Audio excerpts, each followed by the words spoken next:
Greetings, the Astro 30 here, yet again looking at this audio sound reproduction unit, aka the 15+15 watt stereo amplifier. Now, I want to do a couple of things. I want to measure what our output power is now with the modification of the 10k resistor at the input here, and see if this thing can even still get to full power before clipping with that modification. And I also want to try and address the noise. It's still fairly hissy. It's not as pronounced as it was to start with, but I want to see if I can make it better by messing around with this emitter resistor in the final transistor stage here, just to see if I can limit it down. But the first thing I'm going to do is I'm going to take a power measurement output. Alright, got everything set up, so I'll turn it on. And we do have an output, so I'm not too 100% sure here.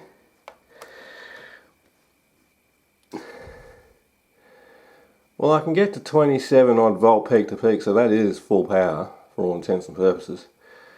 That's where about 550 going in, so the gain is probably a little bit limited. But that could probably be fixed by changing the value of those 10k resistors at the balance pot. Alright, I know I'm getting close to my full output swing. Doesn't look like it's clipping though, which is good. Alright, okay, I got a potentiometer just hanging out in the breeze there, connected in series with the 220 ohm emitter resistor, and I've got my test speaker hooked up to the left channel.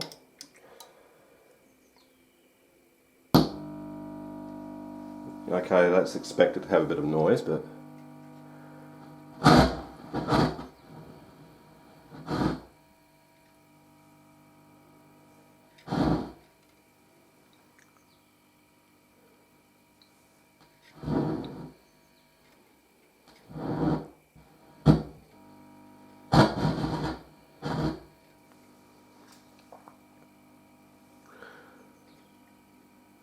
Right, so now I don't know if that's affected the bass and treble network by reducing the resistor there, so I'll have to hook up my oscillator.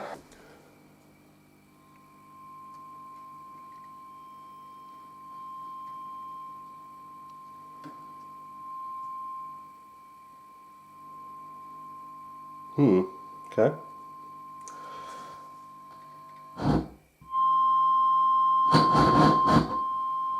Okay, modifying that resistor has a negative effect on the treble. The treble starts increasing when you rotate it the opposite way, so it must be inverting the signal.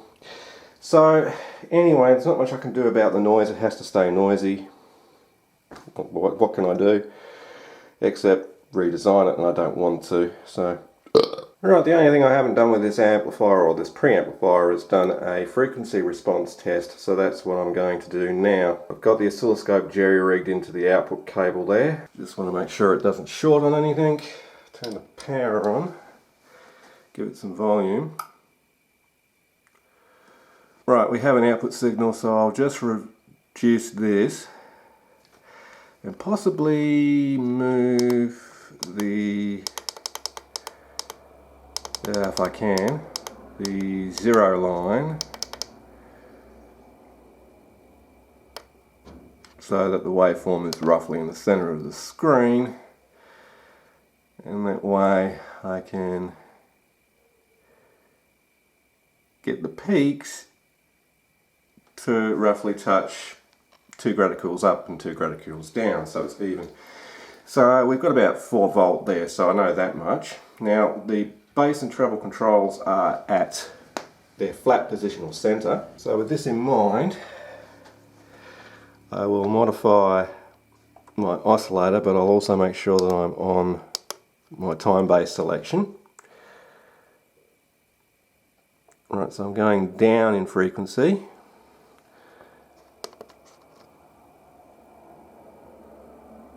and the voltage is not changing much, and we're at about 200 Hertz. So that's all right. Now we're at 150 Hertz, and we're still at 4 volt. So I'll change my oscillator to 10 to 100. Now currently we're on 10 Hertz, which is about the minimum I can go, and the oscilloscope is not going to catch up very well at that speed time base.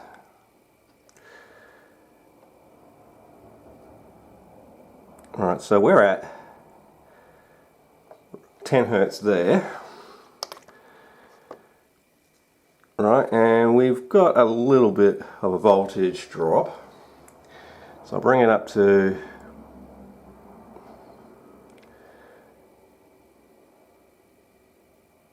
near 20 Hertz. Now we're starting to actually increase back up to our original voltage. We're at 15 Hertz.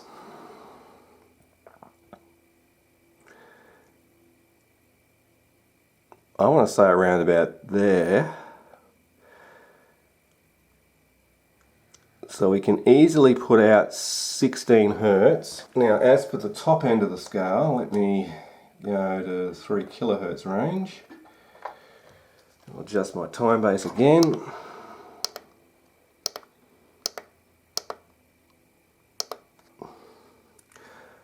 Alright, we're actually putting a little bit more voltage out, but that's alright. So we're at 3 kilohertz, going up. Okay. 4 kilohertz.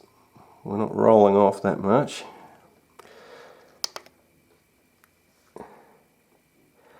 I mean, there's going to be some interaction with the tone control network whilst you're doing this, so it'll have a slight curve to it.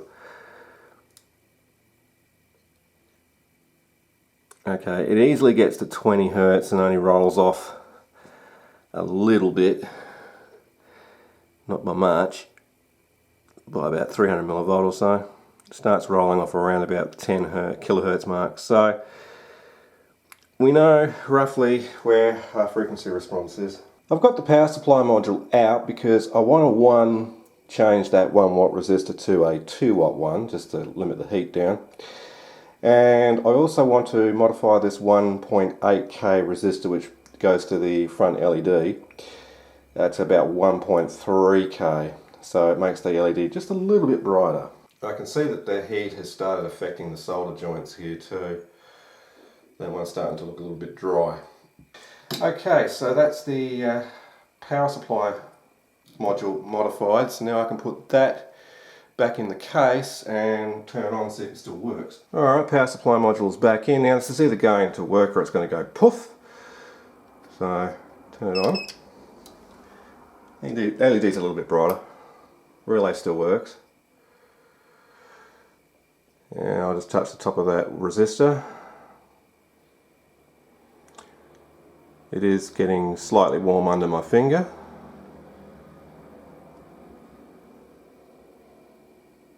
But it's not too bad.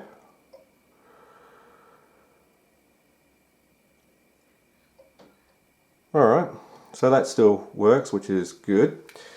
Alright, let's see if the amplifier circuitry still works. Yep. I'll just check the right hand channel. It's the same. Beauty. As for that resistor, yeah, it's getting warm under my finger, like really hot to the touch, but it's not as hot as it was. So I think I'll just leave that as it is, because I'm happy with that. Today I'm going to be looking at a op-amp based preamp because I'm not 100% happy with the performance of the preamp in my 15W plus 15W stereo amplifier project. It is fairly noisy, and I had to resort to changing the 470 ohm input resistors on the power amp modules to 10k to try and limit the noise. But what that resulted in is that now the power amps are struggling to reach full power with the volume control rotated full and a 550 millivolt signal going in. So I'm going to do what I should have done in the first place, even though that wasn't the original premise. The original premise was an all transistor design, but I should have done this in the first place and just used op amps with supply rail splitting.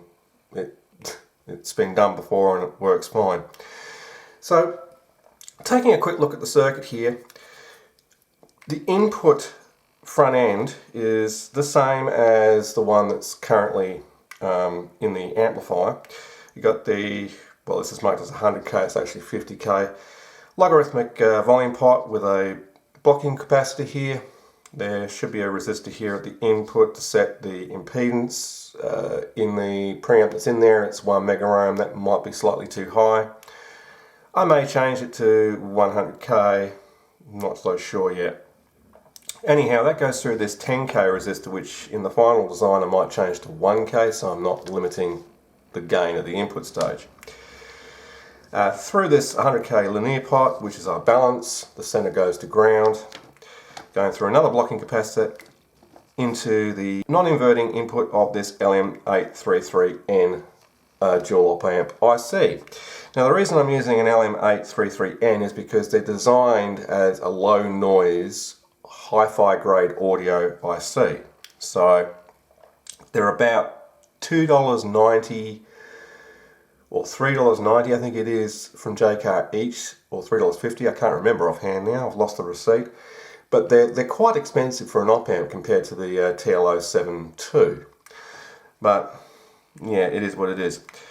Pin 3 is set to the halfway supply voltage point via these two 47k resistors here, which form a potential divider. So say our VCC line was plus 15 volts, then pin 3 will see 7.5 volts. And also at pin 1 we'd also have 7.5 volts DC. This allows the op amp to operate in bipolar fashion because they just do not like running on a single supply on their own. It's just the way that the bipolar op amps work. It's just a well-known fact. Especially when you're trying to get a negative voltage swing, that sometimes they can't do it and they clamp to the positive rail, depending on what you're using the op amp for. Anyway, I've set this op amp's gain at roughly a gain of 3.2 via this 22k and 10k resistor respectively. Just got a 47 microfarad capacitor here. I don't know whether that's going to work because some op amps don't like having a capacitor here on the negative rail when using this in single supply mode, but that'll remain to be tested. Anyway, that goes out into another blocking capacitor, into our active back-handle circuit, bass and treble. It's the same as the other preamp. All we're doing now is we're just using another LM833N IC here in inverting configuration to boost the frequencies at bass and treble and reduce its gain at bass and treble when it's at cut, etc.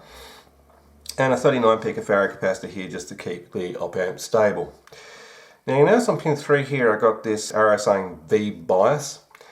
Now that is to go to a supply rail splitter similar to this up here. Now I've got two options in mind, and I'm probably not going to do the first one because that involves more components. So using something like an NE5534 op amp, we've got the VCC split via this potential divider here of 247k resistors on the non-inverting input. This is configured into a voltage follower or error amplifier. So as op amps will always try and make both inputs the same with respect to its output, Say this positive input here was at 7.5 volts, half the supply if it was 15 volt.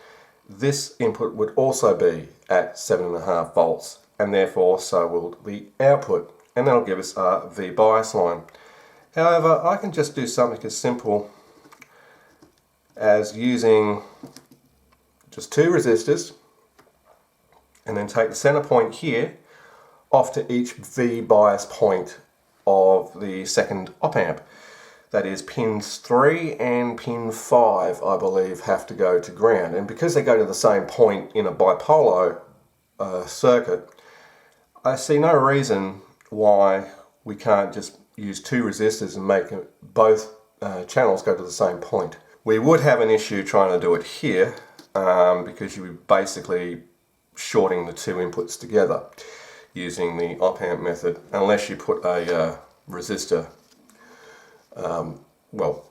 include this resistor here and then take that to the V bias point. But yeah, then it's getting a little bit awkward. There's no necessity to do that. I can just use two resistors on each input of the first op amp and tie the ground points of the second op amp to the same point. I have enough components to build the bass and treble circuit for one channel. I just don't have enough for the second channel. So what I can do is I'm going to build up this part of the circuit first, and I'm going to connect pin 3 to the voltage divider resistors, and I'm going to build up a second circuit which is going to be just a inverting voltage follower, so like a 10k input resistor and a 10k feedback resistor, and tie pin 5 of that channel to the same point as this, which is pin 3, which will go to the same point on the voltage divider.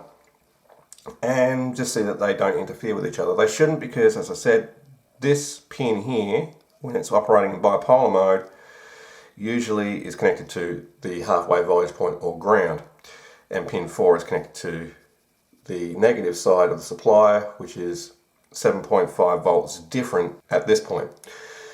So yeah, enough of me talking about this.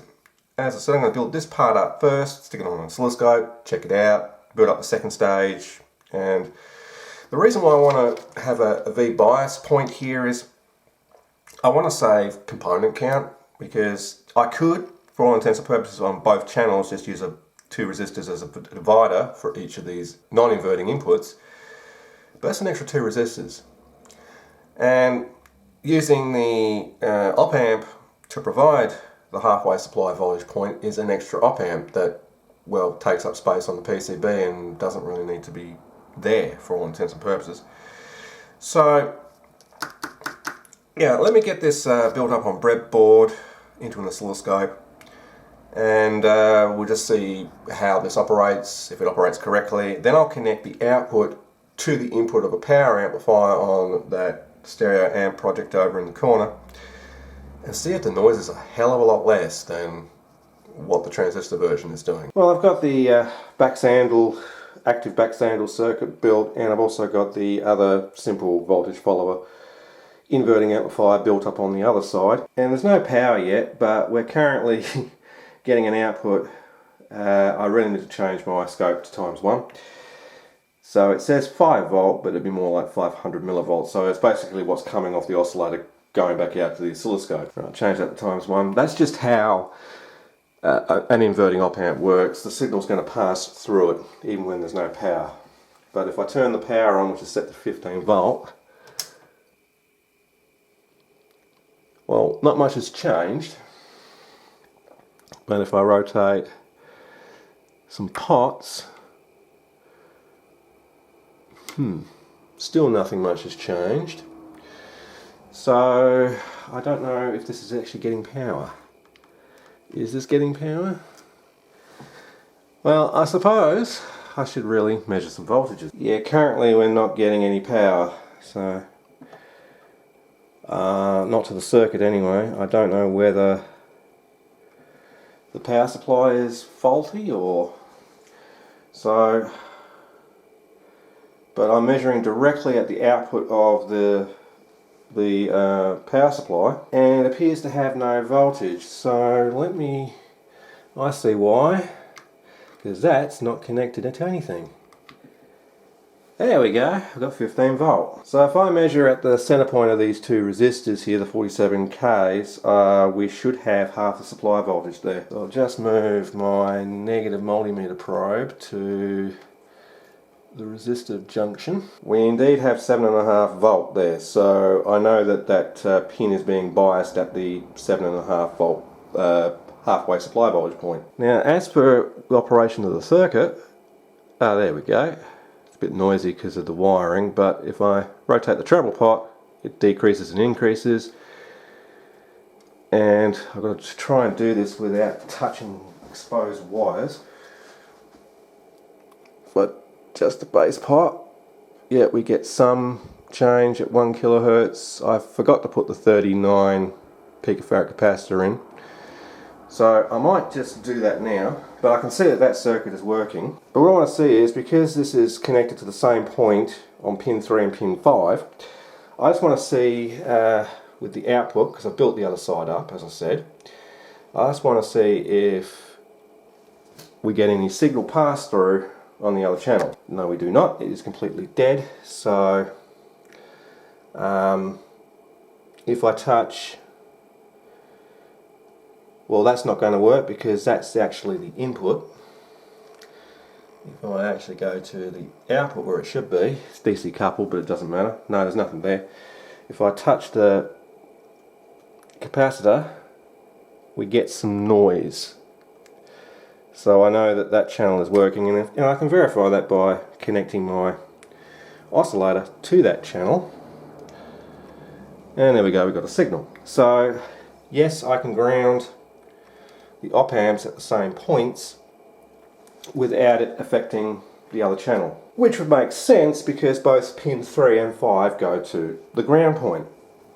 Anyway, I've installed the 39 picofarad capacitor now, and not much has changed on the output. We're getting about 500 millivolt out because that's about what's going in. We're probably losing about 50 millivolt here or there, but that should be a little more stable now. Yeah, it appears to be more stable.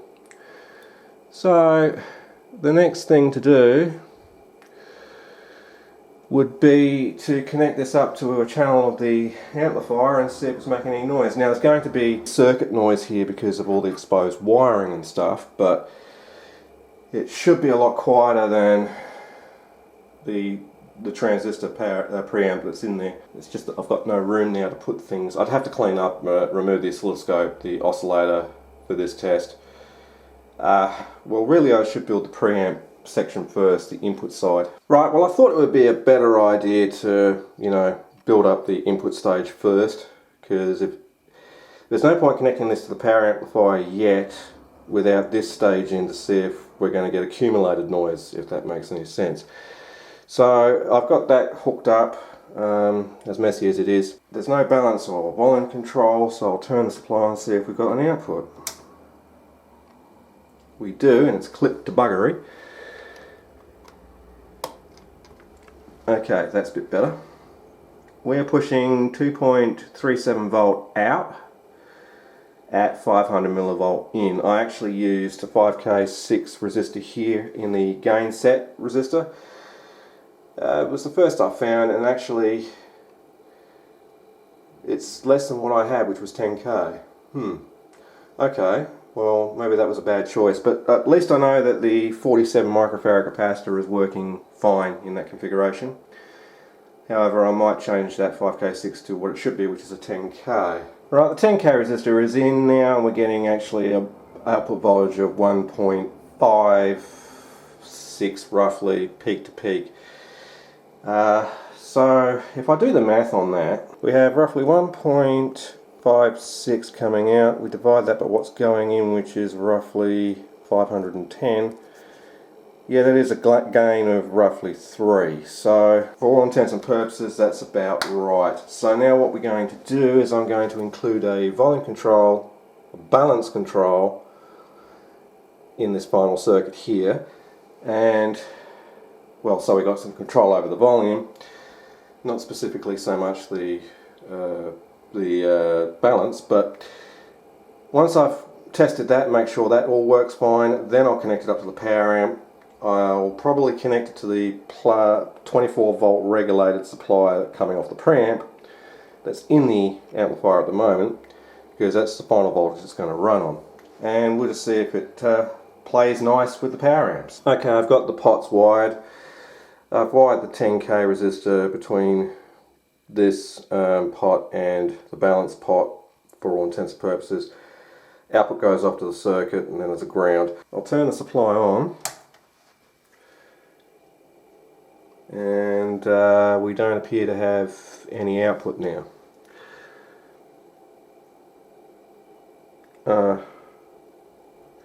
Well, we do now, but because of that balance pot, which I'm rotating, it's adding loading to the circuit, so we're only getting about 800 millivolt out now at full volume, which is probably not quite enough. I might change that 10k resistor again back to a 5k6. Alright, the 5k6 is in now, and when I rotate the control to full, that's a bit better, 1.2 volt. Doesn't seem a lot, but remember those power amps don't require that much gain going into them to perform. So what I'm going to do now is I'm going to clean up the desk, remove this power supply off to the left here, make up some leads long enough to connect between the output and the power amp and the positive and negative rails, and get rid of the oscilloscope and other test instruments and stuff, and then we'll just see how it performs connected to the power amp. Right, it's sort of cobbled into the power amplifier. I've got the negative and the ground going up the connector cable to the power amps. This yellow wire is our signal output, and the red wire is just jammed in the circuit board down here on the positive 24 volt rail. So hopefully when I turn this on,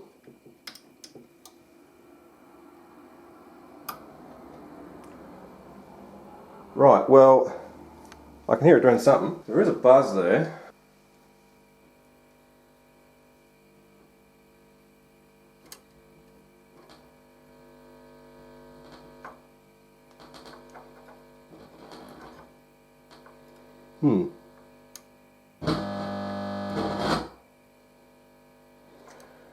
Yeah, I don't like that balance pot idea, to be honest.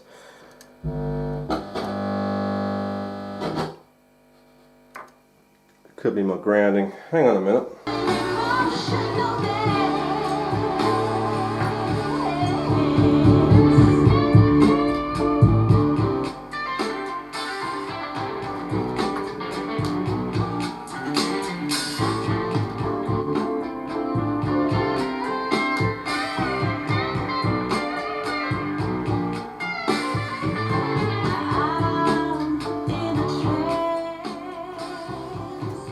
Okay, I had the output hooked up to the wrong point, that's why it sounded weird.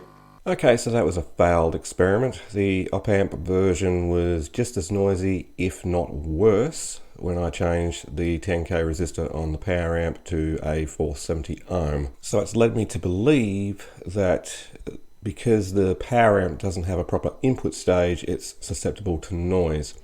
So the solution I came up with was to move the position of the volume and balance controls to the output section of the preamp rather than the input.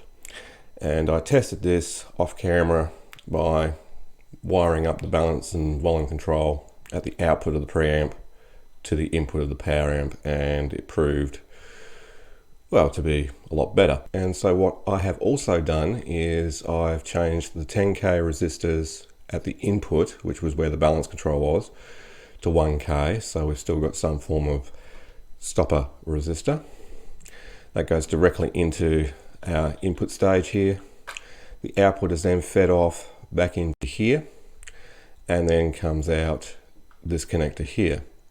So I've removed the DC connector, the two output connectors over here. I've added a ground point, not necessarily for grounding the preamp, but for testing purposes, so you've got somewhere to hook your equipment. And I've also changed the 3K9 resistor on the emitter of the first transistor to 1K5 just to increase the gain ahead of the preamp a little bit more. This may prove to be a bad idea. Where CD players are concerned, it may distort the preamp, so I'd have to be up to testing. I'd have to inject a 2-volt signal peak to peak into the preamp and see if it remains clean. Anyhow, so I've sent this board off now for manufacture. I'm a little annoyed that I have to spend $100 in new PCB manufacture and components, but I want to fix the problem correctly, if you want to call it that. It just means a revision B of my original circuit, and I've also changed the BC549s to 547s respectively. I don't think that's going to make much of a difference, but it is what I'm going to do. Other than that, not much has changed on the preamplifier. It's still the same discrete design. It's just I've moved the volume and balance pots to the output. I also got rid of those two 10 microfarad capacitors that went across the 220 ohm resistors on the last transistors here, because, well, they're not needed, and that does increase the noise. So I wasn't going to originally upload this video, but I don't really want to waste the footage, so I decided to create this video as going through trying to solve the problems with this thing. And I think the easy solution is to have the volume pot at the output of the preamp. Anyway, I hope you enjoyed this video. If you did, please remember to rate, comment, and subscribe below. And you can always follow me on Facebook. The links are in the description as usual. Anyway, guys, I'm going to leave this video here. I'll keep you updated when I get the new PCB. Anyway, this is Yashra30 saying, see ya. Thanks for watching.